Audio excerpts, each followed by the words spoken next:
My name is Sarah, and I'm 21 years old. You could say I'm a writer by trade. I have an older brother named Dave, who's 30. He graduated from college and now works for a large company. Our parents died in a car accident when I was in junior high, which led to me becoming depressed and withdrawing from the world. As a result, I couldn't attend high school. However, with medical treatment and my brother's support, I've improved a lot. When our parents passed away, my brother had just started his job. Despite the challenges, he took great care of me and managed all the household responsibilities. I started to help out by cleaning and cooking, gradually returning to a normal life. Now, we live together in the house our parents left us. Since I work from home, I take care of most of the cooking and shopping. Going out for groceries and other errands gives me a nice change of pace. I enjoy cooking, creating menus, and following recipes precisely, so I've become quite good at it. When I was shut in, Dave bought me a laptop and encouraged me to explore the world I didn't know yet. I started exploring all sorts of worlds on the internet, wanting to visit the places I saw in online photos and videos, whether from video sharing sites or message boards. Sometimes Dave would take me, and other times I'd venture out on my own. Without Dave's support, I might still be shut in. Eventually, I learned about the concept of working from home. Bit by bit, I started working, which led to more opportunities to go out, and I managed to return to a normal life. After our parents passed away, Dave became like a parent to me. He has this perfect balance of kindness and strictness. He was always serious about his studies, which helped him secure a job at a major company after graduating from a national university. Now, 7 years have passed, and he's been promoted to a senior position. There's been a change in Dave. He used to be shy around women, but after seeing all his friends get married, he finally started dating someone he met through a friend. 2 years later, she proposed, and they decided to get married. One day, Dave told me there was someone he wanted me to meet and invited me to dinner at a traditional American-style restaurant. A bit shyly, he introduced me to the woman who would become my sister-in-law. She graduated from the same university as Dave and is 2 years younger. She works at a major food company and has wavy, shoulder-length hair that gives her a mature appearance.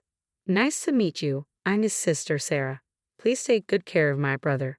Pleasure to meet you. I'm Anne. You're such a cute sister. I've always wanted a sister, so I'm really happy you're going to be my sister-in-law. Her makeup was quite strong, but she had the air of a lovely woman. Then she started asking me about myself. Dave graduated from a good university, so Sarah, you must have gone to a decent college too, right? My brother answered for me. Actually, Sarah didn't go to college. When our parents passed away, she was in her 3rd year of middle school and struggled with mental health issues. It took her some time to recover, but she's living a normal life now. What? Sick in middle school? So you didn't attend high school either? Anne seemed quite surprised and pressed further. I felt I needed to add to my brother's explanation since it was about me. Yes, that's right. My illness caused a lot of trouble for my brother, but he supported me through it all. I owe him so much. I see. That's interesting. My brother might seem a bit older than his years because of everything he's been through, but he has a wonderful personality. Please look beyond just his appearance. What are you saying, you rascal? I tried to lighten the mood with a joke since the conversation had become a bit heavy, but Anne did laugh. At that moment, I thought her serious demeanor was due to being touched by what my brother had done for me. From what my brother shared, Anne's parents both graduated from prestigious universities, and her entire family has a strong academic background. They all excelled in their studies and have landed impressive jobs, including doctors and lawyers. Anne's father is an executive at a major publishing house, and her mother is the president of the local women's association. Hearing this made me realize my brother was marrying into an extraordinary family. Despite his busy work schedule, Dave was diligently preparing for the wedding. Seeing him so happy, I did everything I could to help. One day, I received a call from an unknown number. Although I was a bit nervous to answer, the caller ID showed it was legitimate, so I picked up. May I ask who's calling? Sarah, this is Jessica, Anne's mother, the caller said. To my surprise, it was Jessica, who would soon be my mother-in-law. What can I do for you? I asked, my heart racing. She replied, Anne mentioned the other day that you didn't attend high school and that your highest level of education is middle school. Is that true? Uncertain of her intent, I answered honestly, yes. After our parents' accident, I struggled with mental health issues for a long time, which is why I didn't attend high school. I understand your situation, but it's a fact that you're a middle school graduate, correct? Yes, that's correct. Well, I have a favor to ask. Would you consider not attending Dave and Anne's wedding? Actually, I'd prefer if you didn't come at all. What do you mean? I was taken aback by such an unexpected request. Dave and Ann both graduated from top universities, and my husband and I did too.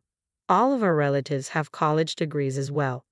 Yes, and honestly, you're a bit slow on the uptake, aren't you? Just like a middle school graduate. Sigh. With a sigh, Jessica continued, as I mentioned, our family is composed of high achievers. College graduates are just the beginning. Many of us are executives in major corporations, doctors, and lawyers. We have people of significant status attending the wedding.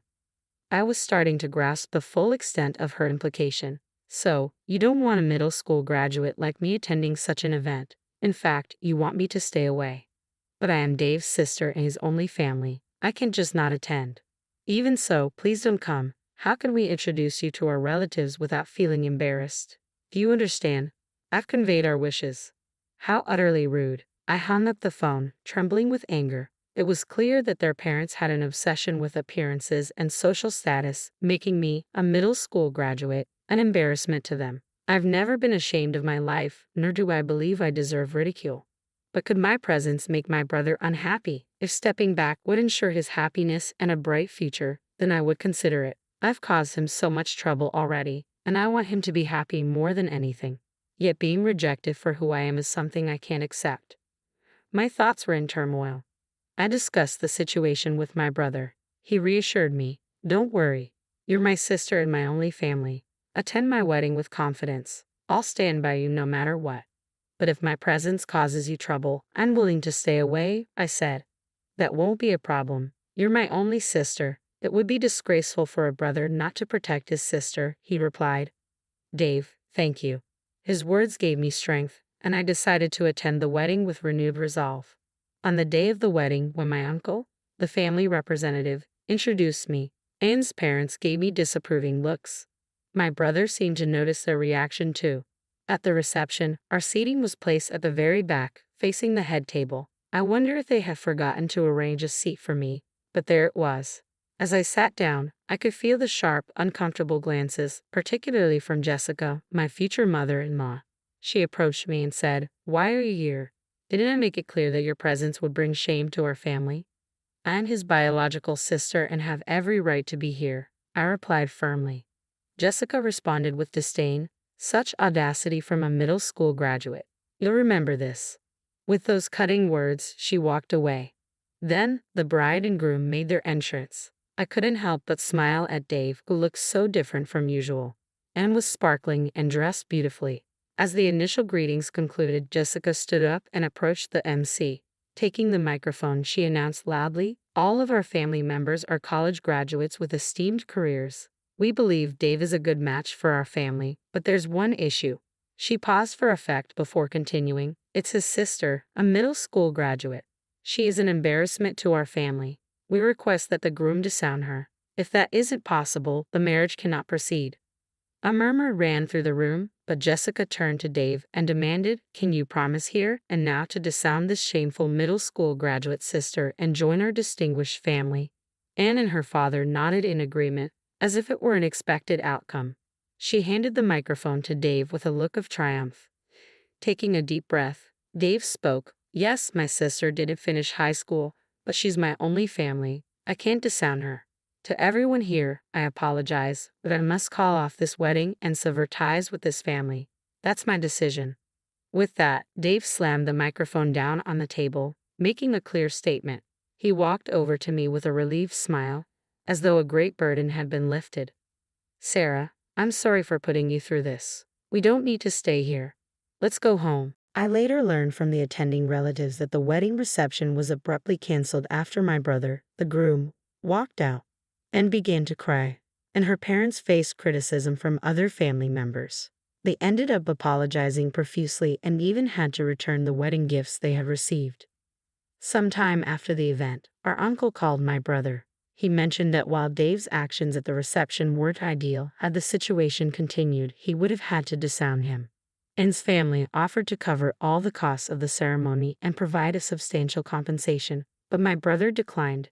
He stated that he valued a sincere apology to his sister far more than any monetary settlement. After a while, a meeting was arranged at our home to address the fallout. I was determined to show Anne's parents just how mistaken they were about me. During the meeting, Anne's parents arrived with a gift and some money as an apology for the inconvenience, expressing regret for their behavior at the reception. However, their apology felt insincere, as if they were merely going through the motions. Jessica, my former mother-in-law, made it clear that she had no regrets, stating, "We should have done a thorough background check. That would have avoided this whole situation." Her husband, Ethan, added, "Dave should have told us everything about his sister from the beginning. That way, this wouldn't have happened." Fuming, I moved forward with my plan. "Ethan, you work at Rainbow Publishing, right?" He gave me a disdainful look and responded, "Yes, I'm a director there." "What of it?" "I've been working with Rainbow Publishing, but I've decided to terminate my contract with a company linked to you." "Is that supposed to bother me? There are plenty of other writers. Your departure won't make a difference." "Noted. I'll end my contract immediately and will be signing with your competitor." "Feel free," he said with a dismissive air. Ignoring his bravado, I called my editor at Rainbow Publishing and informed them of my decision to terminate the contract. They were taken aback, but I made my point and hung up. Then, I reached out to the rival company to finalize a new contract. Even after the call, Ethan remained seated with a smug expression while my brother looked around, bewildered by the unfolding drama. Eventually, Ethan's phone rang. "Hello, yes, this is Ethan." "What? The CEO is on the line? What do you mean?" His face turned ashen as he whispered into the phone. After hanging up, he turned to me, his tone much more subdued, and asked, You're the popular author M. Rowling, aren't you?" "Yes, M. Rowling is my pen name for light novels." "Why do you ask?" "My CEO just informed me that our star author is canceling the contract because of me. He said it's my responsibility and that I might face demotion." "Didn't you just say it was fine?" I replied calmly. "Aren't you the elite? Why would you be embarrassed by someone like me, a mere middle school graduate? I beg you, please reconsider the cancellation." "I'm truly sorry," Ethan pleaded, his demeanor having shifted drastically. Seeing her father's sudden change, Anne asked in disbelief, "Why are you groveling to a middle school graduate like her? She's the flagship author of our publishing house. If she leaves, the damage to our company would be enormous." The CEO said I'm responsible and I could face demotion. "Really? If that happens, we'll be too embarrassed to face our relatives. Please do something." Anne and her parents were in a state of panic, arguing among themselves. "Please reconsider." "No," I said firmly. "The decision is final. Please leave." My brother supported my stance and added, "If that's settled, would you mind leaving now?" My brother and I watched with satisfaction as the three of them left our home, their shoulders slumped in defeat. Once they were gone, Dave turned to me, looking surprised. "So you're a popular author? I had no idea." "I've been using a pen name," I explained with a hint of pride. "I posted a story online last year, and it became quite popular. Rainbow Publishing reached out to me for a contract, and I've been making a good amount of money from it." His smile broadened, and it felt like the first time in a long while that I'd seen him so genuinely happy. With that, the broken engagement was entirely behind us. Anne has been searching for a new partner, but the scandal has tarnished her reputation, and no one seems interested in her. She has retreated from public life and even quit her job. Ethan, blamed for the contract cancellation, was demoted to a regular employee and eventually resigned, unable to handle the warehouse work.